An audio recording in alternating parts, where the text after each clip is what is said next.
어느덧 또 2달이 지나갔습니다. 로마서 디모데 전서를 통하여 많은 은혜 받으셨습니까? 네.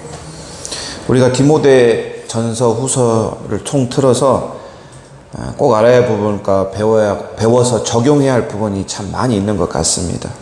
특별히 후서에서 제가 몇 가지만 이렇게 추려보았는데요. 너무 많지만 먼저 우리가 좀 명심해야 할 것은 그리스도는 심판주이시다. 모든 사람은 이 심판주 예수님을 만나야만 한다. 그리고 이 후서에서 계속 말씀하신 성경, 하나님의 감동으로 쓰여진 이 성경은 교회와 하나님을 믿는 사람에게 정말로 큰 가르침을 준다. 떼어낼 수가 없다. 삶의 원리를 준다. 그래서 우리 길에 등이 되고 빛이 된다. 이 말씀을 따라가는 삶이 진짜 그리스도인의 삶이다.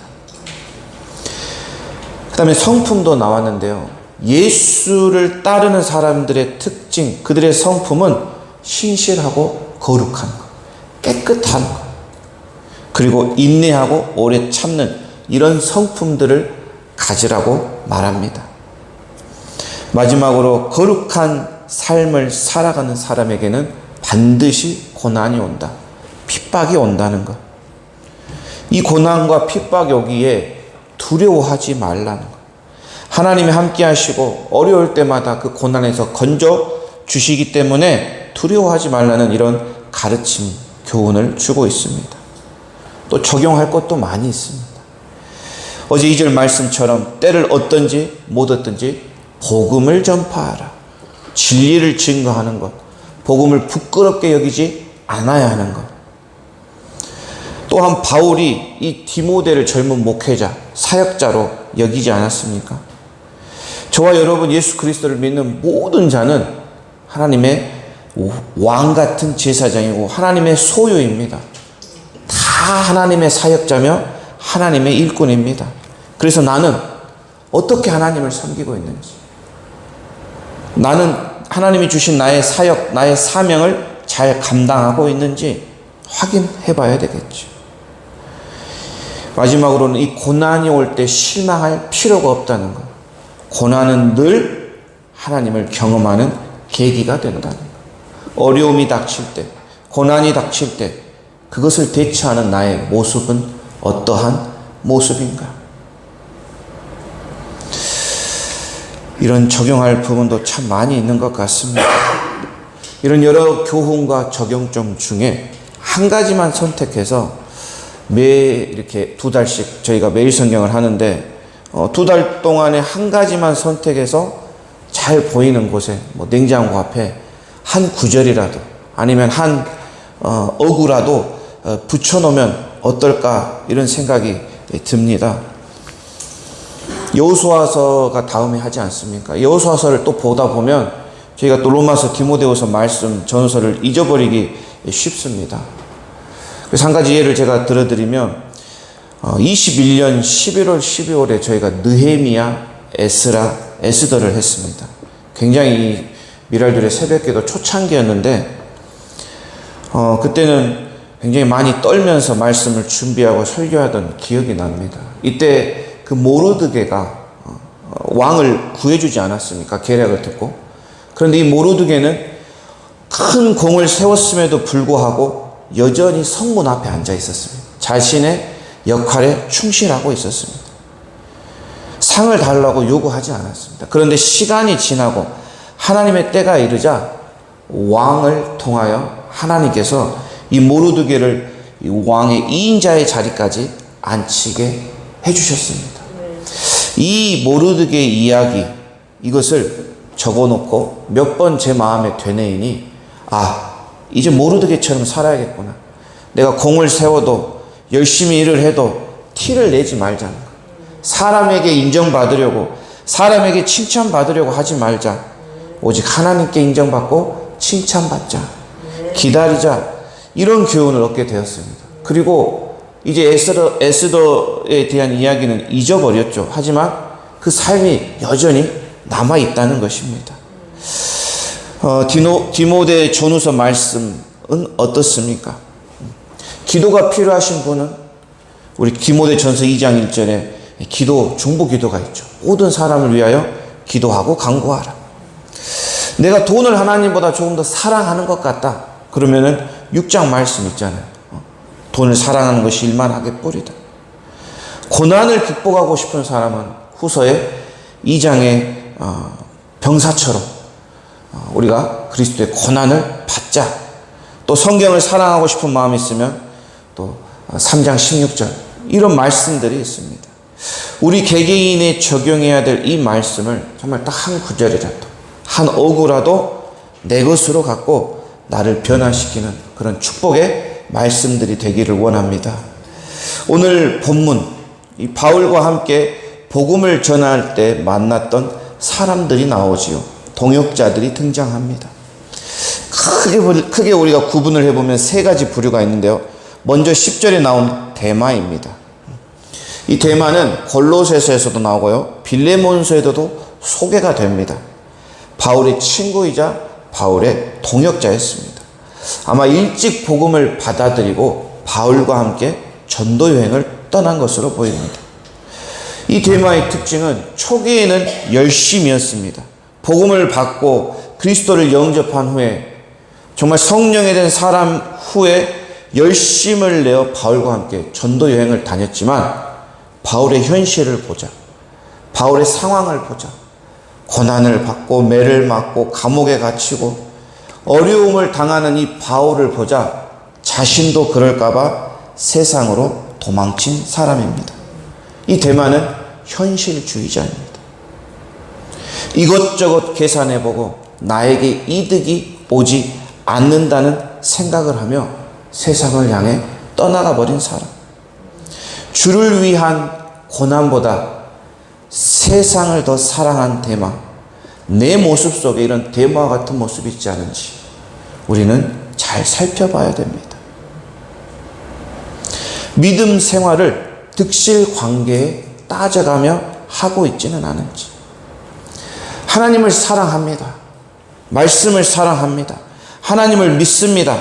그런데 이 가운데 내가 세상도 똑같이 사랑하고 있지 않는지. 특별히 잘 믿다가 세상으로 도망쳐버린 이 데마, 이 데마를 바라볼 수밖에 없는, 갇혀있기 때문에 이 바라볼 수밖에 없는 이 바울의 모습이 정말 안쓰러울 지경입니다. 하나님의 가치관과 세상의 가치관 속에서 살아가는 우리는 늘 경계해야 한다는 교훈을 주고 있습니다. 두 번째는 14절에 알렉산더가 나오죠. 이 사람은 특별히 그를 경계하고 조심하라고 이야기합니다. 이 알렉산더 또한 그리스도를 믿다가 배교한 인물입니다. 아마 바울 체포에 앞장섰거나 큰 도움을 줬거나 바울이 법정에 섰을 때 불리한 증언을 한 것으로 보여집니다. 이처럼 늘 주님 일을 할 때는 반대자, 대적자가 등장한다는 것입니다.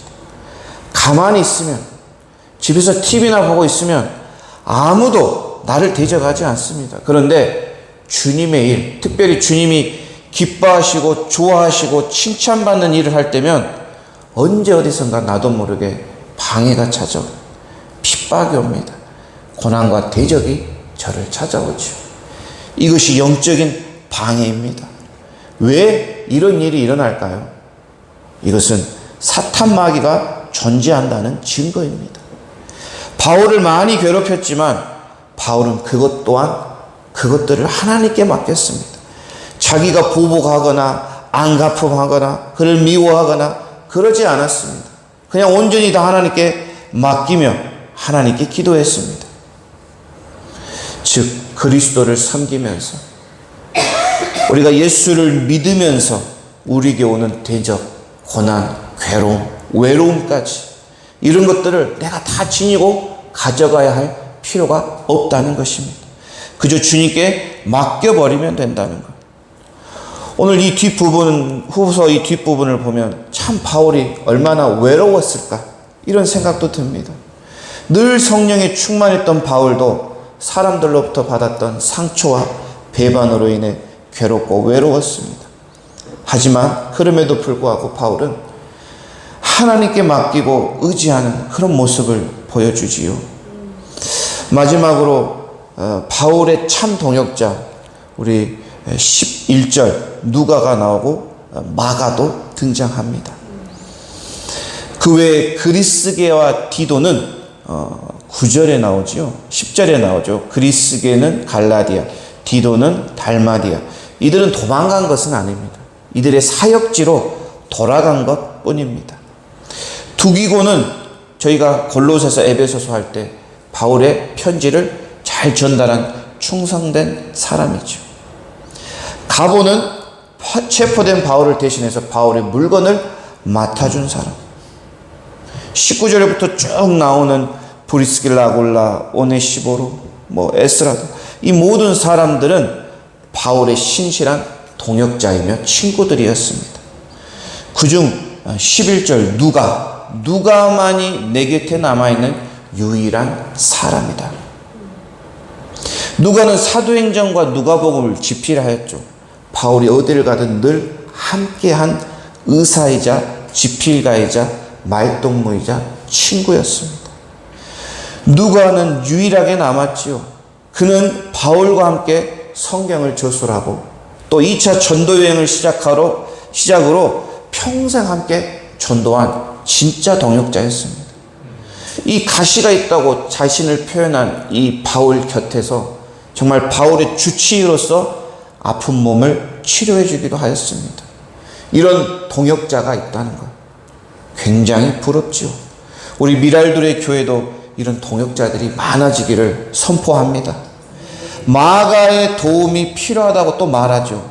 이 마가는 초창기 1차 선교여행을 함께한 인물인데 뭐가 잘 맞지 않았나 봅니다. 특별히 마가는 굉장히 어렸을 때 여행에 합류하였는데 중간에 예루살렘으로 떠나버렸죠.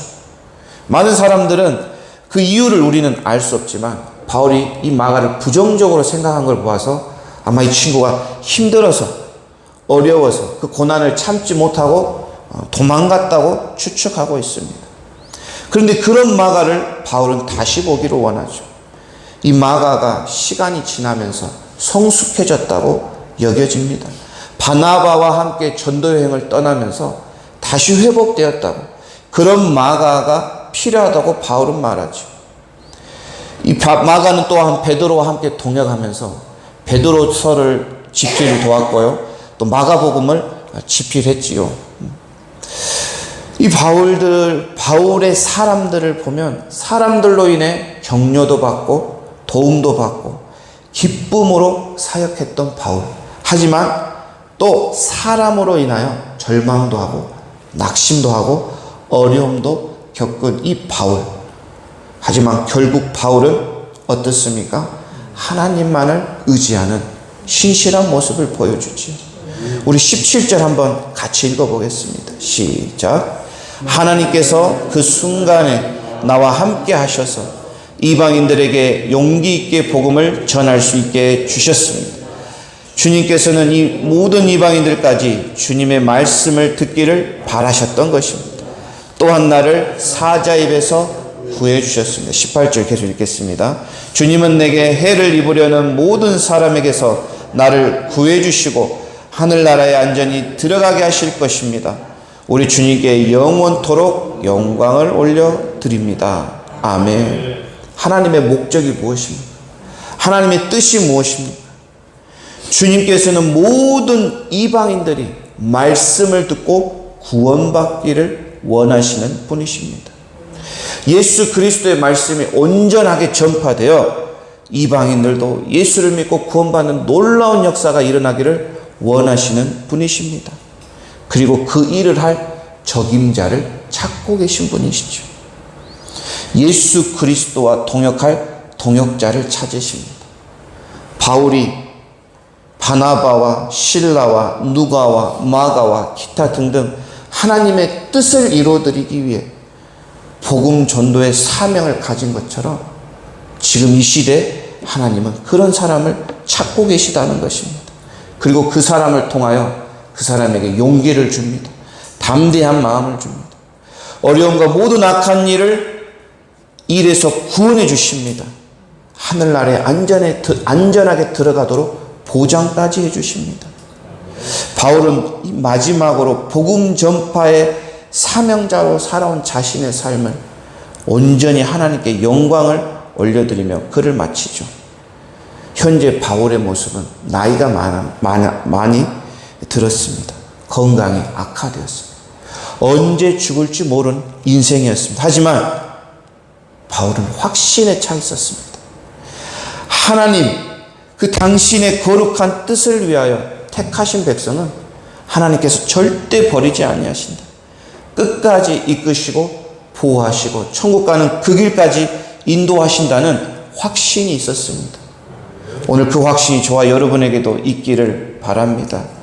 우리 삶을 통하여 우리 주 예수 그리스도, 오직 그분만이 영광을 받는 그런 우리들의 삶이 되기를 축복합니다. 함께 기도하겠습니다.